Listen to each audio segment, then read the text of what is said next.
The historicity of the Bible is the question of the Bible's acceptability as a history, in the phrase of Thomas L.Thompson, a scholar who has written widely on this topic as it relates to the Old Testament. This can be extended to the question of the Christian New Testament as an accurate record of the historical Jesus and the Apostolic Age. Many fields of study span the Bible and history. Such fields range from archaeology and astronomy to linguistics and comparative literature. Scholars also examine the historical context of Bible passages, the importance ascribed to events by the authors, and the contrast between the descriptions of these events and historical evidence. Archaeological discoveries in the 19th and 20th century have supported some of the Old Testament's historical narratives and refuted or questioned others.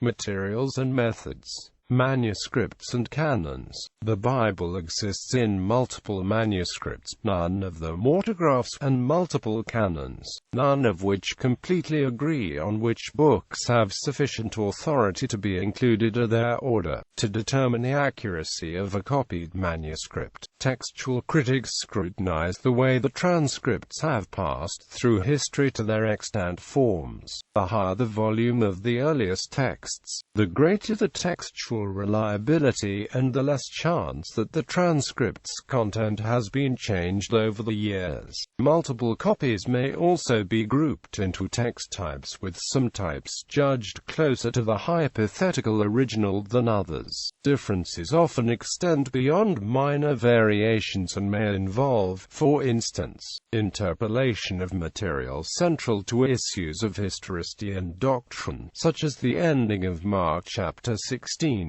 The books comprising the Hebrew Bible and the Old Testament were written largely in Biblical Hebrew, with a few exceptions in Biblical Aramaic. Today it exists in several traditions, including the Masoretic text, the Septuagint 47 books, the Samaritan Torah, the Westminster Bible containing the modern 39 books, and others. Variations between these traditions are useful for reconstructing the most likely original text, and for tracing the intellectual histories of various Jewish and Christian communities. The very oldest fragment resembling part of the text of the Hebrew Bible so far discovered is a small silver amulet, dating from approximately 600 BCE, and containing a version of the priestly blessing, according to the dominant theory called Greek primacy. The New Testament was originally written in Greek, of which 5,650 handwritten copies have survived in Greek, and over 10,000 in Latin. When other languages are included, the total of ancient copies approaches 25,000. The next ancient text to come close to rivaling that number is Homer's Iliad, which is thought to have survived in 643 ancient copies. Recognizing this, F.E. Peters remarked that, on the basis of manuscript tradition alone, the works that make up the Christians' New Testament texts were the most frequently copied and widely circulated books of antiquity. When a comparison is made between the 7 major critical editions of the Greek NT verse by verse, namely Tischendorf, Westcott Hort, von Soden, Vogels, Merck, Bover, and Nestle, all and 62.9% of verses are variant-free. A 4-gospel canon was first asserted by Irenaeus c. 180. The many other Gospels that then existed were eventually deemed non-canonical and suppressed. In his Easter letter of 367, Athanasius, Bishop of Alexandria, gave a list of exactly the same books as what would become the New Testament canon, and he used the phrase being canonized in regards to them. The Council of Rome in 382, under the authority of Pope Damasus I, issued an identical canon, and his decision to commission the Latin Vulgate edition of the Bible, c. 383, was instrumental in the fixation of the canon in the West. See Development of the New Testament canon for details. Text: Hebrew Bible. The Hebrew Bible is not a single book, but rather a collection of texts, most of them anonymous, and most of them the product of more or less extensive editing prior to reaching the modern form. These texts are in many different genres, but three distinct blocks approximating modern narrative history can be made out. Torah, Genesis to Deuteronomy. God creates the world. The world God creates is good, but it becomes thoroughly corrupted by man's decision to sin. God destroys all but the 8 remaining righteous people in a deluge and shortens man's lifespan significantly. God selects Abraham to inherit the land of Canaan. The children of Israel, Abraham's grandson, go into Egypt, where the descendants are enslaved. The Israelites are led out of Egypt by Moses and receive the laws of God, who renews the promise of the land of Canaan. Deuteronomic history. Joshua to 2 Kings. The Israelites conquer the land of Canaan under Joshua, successor to Moses.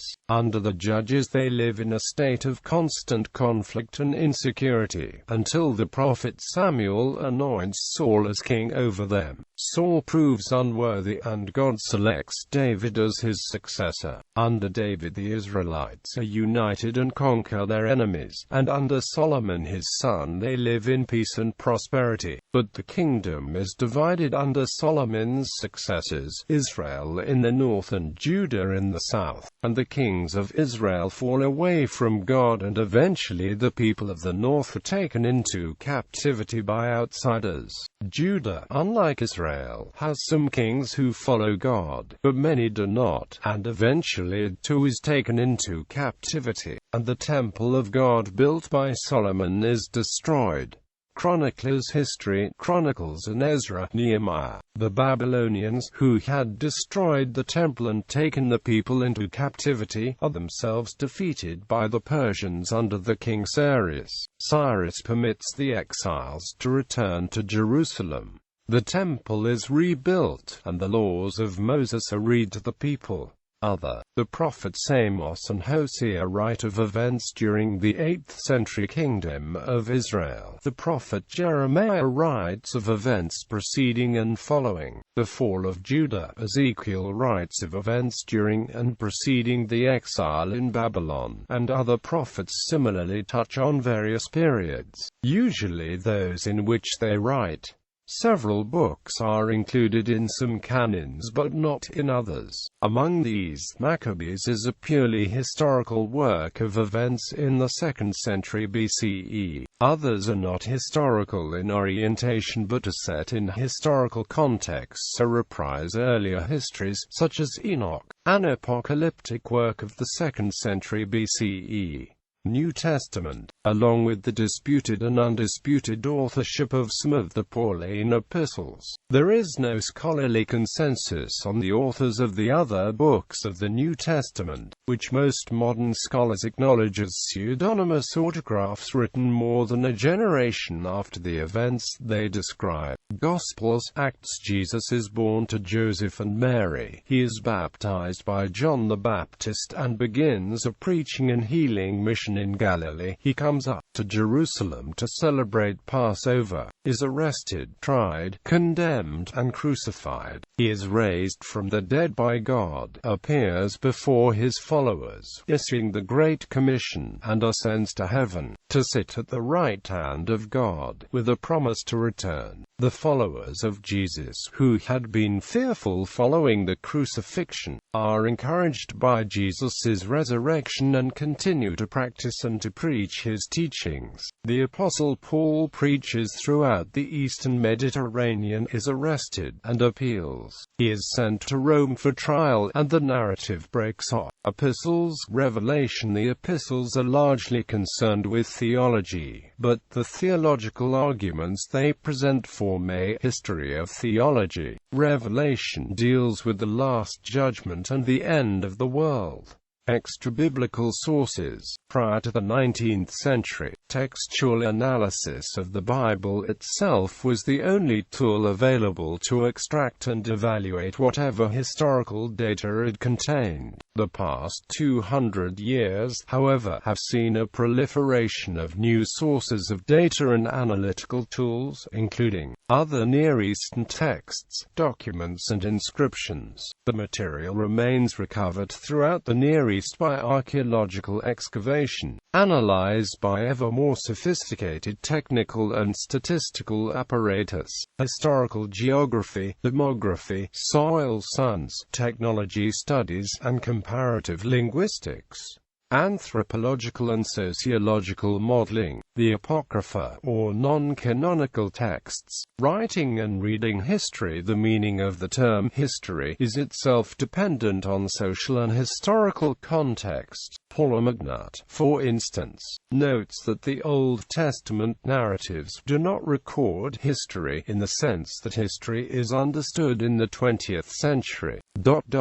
The past, for biblical writers as well as for 20th century readers of the Bible, has meaning only when it is considered in light of the present and perhaps an idealized future. Even from the earliest times there was an awareness that parts of the scriptures could not be interpreted as a strictly consistent sequence of events. The Talmud cites a dictum ascribed to the 3rd century teacher Abba Arika that there is no chronological order in the Torah. Examples were often presented and discussed in later Jewish exegesis with, according to Abraham Joshua Heschel, an ongoing discourse between those who would follow the views of Rabbi Ishmael that the Torah speaks in human language, compared to the more mystical approach of Rabbi Akiva that any such deviations should signpost some deeper order or purpose to be divined. During the modern era, the focus of biblical history has also diversified. The project of biblical archaeology associated with W. F. Albright, which sought to validate the historicity of the events narrated in the Bible through the ancient texts and material remains of the Near East, has a more specific focus compared to the more expansive view of history described by archaeologist William Dever. In discussing the role of his discipline in interpreting the biblical record, Dever has pointed to multiple histories within the Bible, including the history of theology, political history, narrative history, intellectual history, socio-cultural history, cultural history, technological history, natural history, and material history. A special challenge for assessing the historicity of the Bible is sharply differing perspectives on the relationship between narrative history and theological meaning. Supporters of biblical literalism deny that biblical infallibility and inerrancy are limited to spiritual, religious, or redemptive themes, exclusive of assertions in the fields of history and science. We further deny that scientific hypotheses about Earth history may properly be used to overturn the teaching of Scripture on creation and the flood, but prominent scholars have expressed diametrically opposing views. Stories about the promise given to the patriarchs in Genesis are not historical, nor do they intend to be historical. They are rather historically determined expressions about Israel and Israel's relationship to its God, given in forms legitimate to the time, and the truth lies not in the facticity, nor in the historicity, but their ability to express the reality that Israel experienced.